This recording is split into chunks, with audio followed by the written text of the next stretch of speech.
que ce sont ces choses que nous voulons combattre. En plus, il vient de me rappeler, je vais le dire ici. Et quand nous disons quelque chose devant la presse, Inch'Allah, nous le faisons. Toutes ces écoles privées qui se sont associées à la fraude cette année, toutes ces écoles privées qui ont fait des substitutions, prendre un élève, faire remplacer par un autre, prendre les enseignants qui sont engagés, ils prennent leurs propres enseignants pour que ces enseignants montrent à leurs élèves. Toutes ces écoles seront fermées cette année. Nous n'avons pas bâti là-dessus. Ce que je dis, ce n'est pas une humeur, je suis en train de dire. Ce sont les textes du conseil juridique qui est là.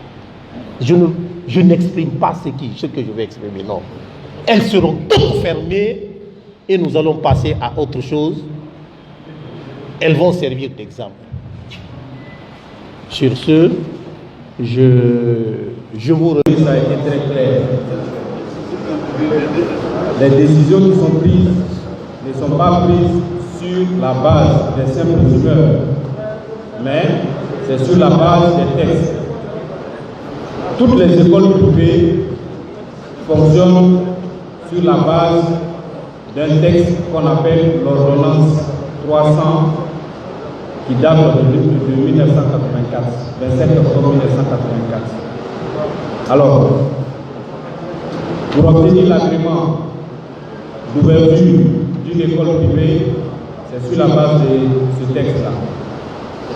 Pour l'autorisation de création d'une école privée, c'est sur la base de ce texte.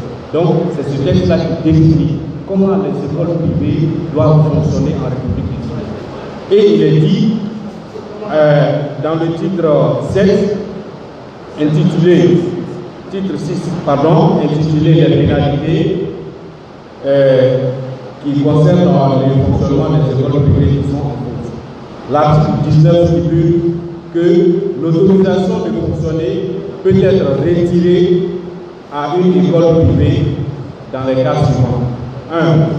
Infraction aux dispositions législatives ou réglementaires en vigueur. 2. Faute professionnelle grave. Or, dans le cas précis, quand une école privée qui est censée être un centre d'instruction et d'éducation se met à organiser la fraude, nous pensons que ça c'est une faute qui est grave. D'autre part, les règlements généraux aussi qui gouvernent l'organisation des examens, dès lors qu'il y a des défaillances vis-à-vis de ces règlements généraux, nous pensons qu'il faut agir immédiatement. L'article 20 de la même ordonnance va plus loin en disant que lorsqu'une personne physique ou morale en faute se voit sanctionnée par la fermeture de son établissement, elle perd le droit d'ouvrir une institution préscolaire ou scolaire sur le territoire de la République de Guinée pour une durée de 5 ans au moins. Donc, toutes les écoles qui vont être à l'issue de nos enquêtes, qui vont être retirées dans les liens de la culpabilité d'organisation de fraude ou de substitution de candidats, ces écoles seront fermées conformément à l'article 20 et ces écoles-là ne pourront pas fonctionner en principe. Et les fondateurs de ces écoles-là n'auront aucun droit de pouvoir ouvrir une école pour les 5 prochaines années. Alors là-dessus, puisque une école est un centre d'instruction, les élèves et les enseignants, il faut penser aussi aux élèves et aux enseignants de ces écoles. C'est pourquoi le retrait de l'agrément qui va être opéré selon l'ordonnance 300, nous avons des mesures qui sont aussi palliatives, qui permettent de pouvoir recaser ces élèves-là dans d'autres écoles, les redéployer dans d'autres écoles et les enseignants aussi peuvent être redéployés dans d'autres écoles. Alors, ça c'est pour ce qui concerne la fermeture des écoles. Il y avait une autre question concernant les motifs qui ont été traduits en justice. Les élèves qui ont été appréhendés en situation de fraude et qui auraient été traduits en justice, quelqu'un l'a fait remarquer tout à l'heure que la justice ne les a pas condamnés pour délit non constitué. Ça dépend peut-être. C'est sur la base du code pénal qu'ils auraient été entendus, jugés peut-être. Je ne sais pas vraiment comment ça s'est passé. Mais en matière de droit, il y a les règles générales. La loi est une règle générale, il y a des règles spéciales. Chaque fois que des règles générales ou des règles spéciales se rencontrent, ce sont les règles spéciales qui vont prendre le dessus. Et là-dessus, les règlements généraux des examens sont très clairs. La fraude aux examens, non seulement c'est un délit pénal, mais en plus encore, les règlements généraux punissent les fautifs qui sont revenus dans les liens de la culpabilité. Pour le cas des élèves vont purement et simplement être éliminés de l'évaluation en cours, mais ils vont être aussi empêchés de faire acte de candidature pour l'année suivante, pour la session suivante. Les enseignants, quant à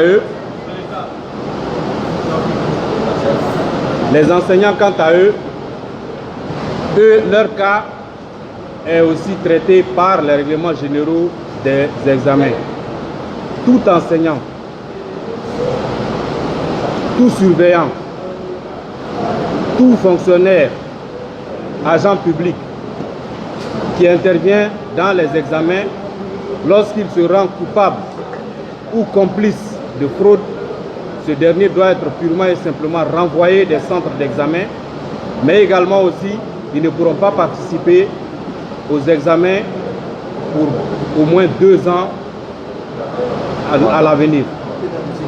Il y a également aussi des possibilités de les poursuivre en justice et je crois que c'est ce qui a été fait.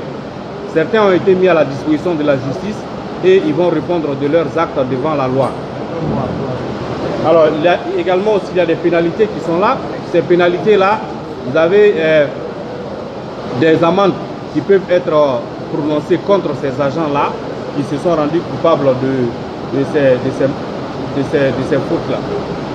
Alors, là-dessus, il faut être vraiment très clair. Il faut que les enfants comprennent, il faut que les enseignants et autres comprennent que les examens ont pour but de mettre tous les élèves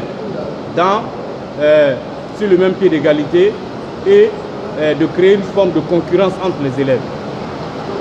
Organiser la fraude, c'est déjà empiéter sur le droit des uns, c'est léser certains candidats. Et nous n'accepterons pas, aucune loi, aucun règlement vraiment ne le permet. Et tous ceux qui vont être appréhendés, qui ont été appréhendés, sont déjà en train de répondre devant la loi et